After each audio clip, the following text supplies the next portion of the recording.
Jason's a work of art. This is your look at the Iron Studios Friday the 13th Jason Voorhees 1/10 art scale statue.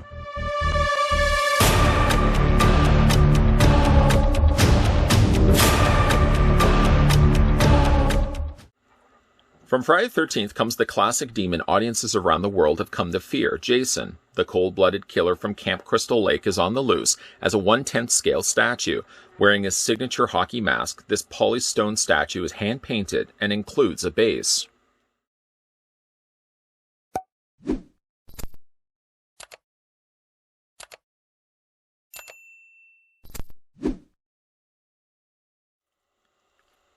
Before we get a closer look at Jason Voorhees, let's figure out how tall the art scale statue of him stands. The reasoning why I'm going so far away is because I know the tape measure is going to catch the display base, which I obviously don't want.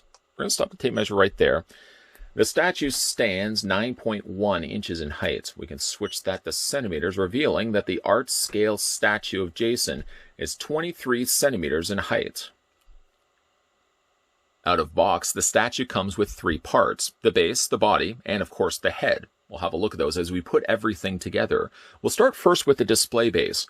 I felt so inclined to call this a hexagonal display stand, but as you can see, it's made of 5 sides, so we do get ourselves a pentagon-shaped stand. There's one singular peg, and yes, it's quite very obvious that it's a magnet when it comes to fingerprints. Every single time I've picked this up and moved it, I've left behind evidence. Evidence I'm sure the police can use. Talk about that later. It comes with a peg hole, like I said, that's going to attach to the underside of his foot.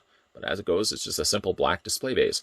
Flip it around to the bottom. You've got Iron Studios, and it's art scale 1/10 statue, Friday the 13th, Jason Voorhees, and of course the trademark down below, Friday the 13th, is part of New Line Productions. So that's basically just the stand itself. Obviously, then of course Jason's going to attach inside of that, and what it attaches by is this post. You can see on the underside of his foot. It's actually only on one side of his feet, so you obviously know which way it's going to attach to the hole itself. The severed stump certainly, well, it's missing a head. We should probably go ahead and rectify that. But I will say right out the gate, I like the body, I like the machete, and I like the display base. The display base, of course, is pretty simple and basic, but all of this works relatively well until you add the head. Let's go ahead and add the head right now. Now the head is attached via magnets. You can see there's a circular magnet on the bottom of one of the obviously the neck part. And then there's a corresponding magnet that's been embedded into the base of the neck. Now, why I say this doesn't work, you'll maybe see it for yourself as soon as I put the head in place. We'll go ahead and attach the head, and it's a very strong magnet. Attach it in place like that, and you've got yourself Jason Voorhees. Now, I don't know if it's just me, but something seems off when I'm looking at it from the front. I like the body. The shape of the body doesn't bother me at all, but there's something not quite right about the head sculpt. I don't know if it's perhaps the fact that the head sits too far in, it's too low, for example, in comparison to the shoulders. It could be the fact that the head seems a little squishy, perhaps. But there's definitely that something seems off on it. I'll certainly give credit to Iron Studios for painting a pretty good looking head. Between the additional wear and tear and dirt and brine that they've added to like the mask, for example, and the coloring that they've added to the eyes, all work extremely well. But when you're looking at it straight on, as I'm seeing right now, I feel like the head looks like it's been squished. Kind of looks like the shape of a peanut. Again, when you look at it from the side, it seems like, I feel at least, it seems like the head sits too low down. If I was to pull the head and adjust it to where I feel it should sit, I almost feel like it should be not this low, but maybe just right around there. Obviously, you'd have to compensate it for bringing in some additional neck, but I feel like that, maybe even just a little bit lower, is the ideal place for the head. Maybe it's just the fact that the head sits too far down that I find is what throws off the sculpting of it. Like, looking at it just this way, just looking at the mask, I feel like the mask delivers pretty good. It does seem a little on the squish oblong kind of oval shape going for it, but I will give them credit. Like, the paint is pretty good on this. It's just the fact the way it sits in his body. I don't know, I just feel like it sits too far down. Could also be the fact that the shoulder pads are really high on it as well, but the shoulders should be high anyways when you compare it to the way he's looking in Friday the 13th, specifically 3, even though the box only lists this as Friday the 13th Jason. Okay, so let's talk about some of the positives. I like the sculpting that they added to the strap that attaches, of course, the mask to the head. In case you're curious, the mask isn't removable. It's part of the head sculpt. The sculpting of the ears as well as the top of the head is pretty good. Maybe they needed to add a little bit of contrasting colors, perhaps to the neck, for example, because I feel like the neck has nice wrinkles, but I don't feel like there's nearly enough color to bring those wrinkles out. Where I do feel like the statue excels in, though, is the rest of his body lower down. Not only, as you can see, is the shape fitting for Jason from part 3, but I do like that they added the necessary little texturings to this shirt. You could argue the point that perhaps the shirt doesn't really look like this in the movie, but I do appreciate the fact that when they go and sculpt statues, they add a little texturing to it, because you don't want it to have a super smooth, pristine look. You want it to have a little bit of texturing, and I'm glad that he has it.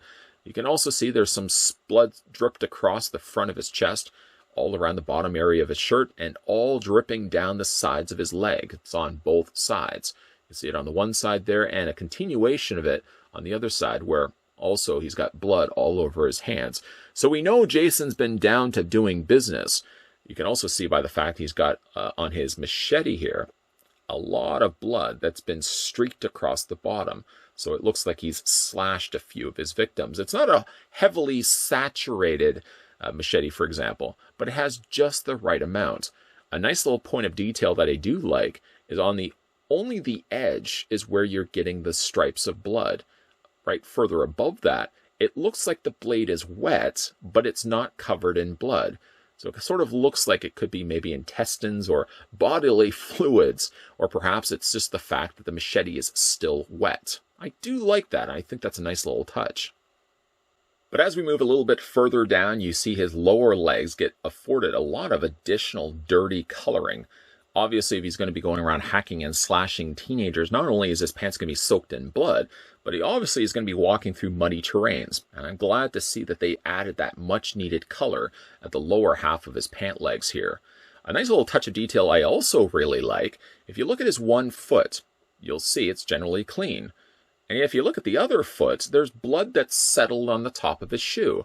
And if you line it up just right, you can imagine, if you will, obviously he's going to be carrying around the machete, a lot of times just draping it like he's doing right now. Blood would obviously be falling off the blade, and where's it going to go to? It's obviously going to go around to the ground in front of him, but it's also going to settle itself on the top of his shoe. I think that's a nice, clever touch of detail that I didn't really even think about until I imagined how that blood probably would have ended up there. No, I would definitely not fault this guy at all for his paint applications. The paint on this guy is really good. And I would even just say, like, all the way up to the shoulders, he delivers a pretty good-looking Jason.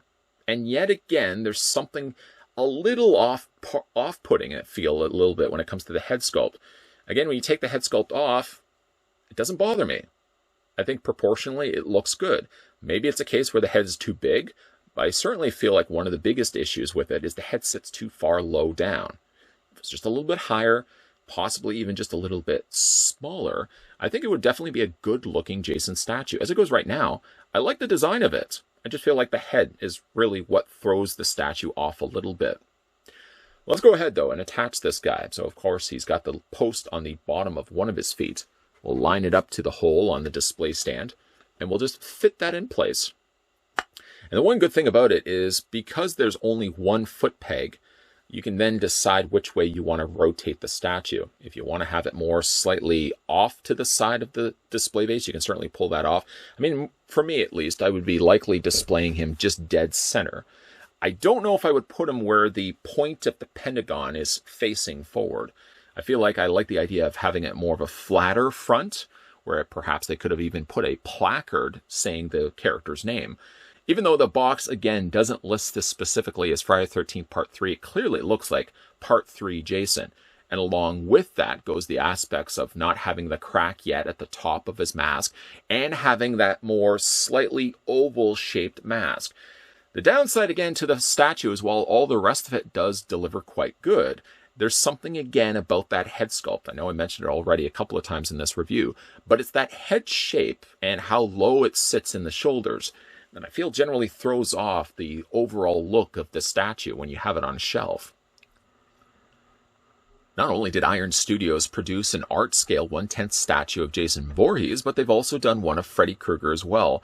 And for these really being polystone statues, I feel the price point is generally affordable.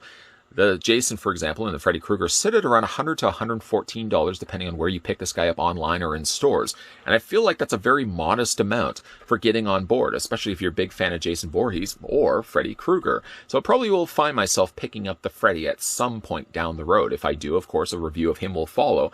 But let's go back to talking about Jason, because I know over the course of this review, I mentioned a lot about the fact that something seemed off on his head sculpt. If you see most of the images of this guy online, they're either shot from a real far distance or Jason is shot with really low light, to the point where I feel like it distorts his mask, and you only ever really see him from the front.